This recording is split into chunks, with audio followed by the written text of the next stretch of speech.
बजार में मिलुवा छणा सेऊ आमे घरे किपरि प्रस्तुत करिबा आसतु एई भिडियो मु आपण मानकु बतैदेबी।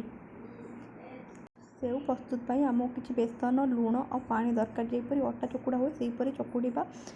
देखंतु केमती मु चकुड़ुची देखंतु एमती नरम रखिबे देन छांच साहाय्य आम तेल रे छाणीबा। देखंतु केमती छांच रे पुरैकी ताकू पकेइबे तापर आनिक केमती रखिबे किछि कष्ट नाही आपण चाहिले घरे ए सब बनै परिबे। देखंतु मु केपरि तयारी करूची अति सहज रे हेई परिबो आपण माने चाहिले आपण माने घरे करि परिबे।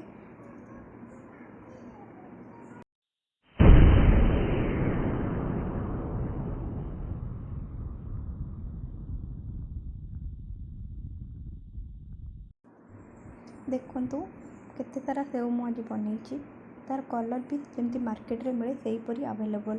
Thank you for watching.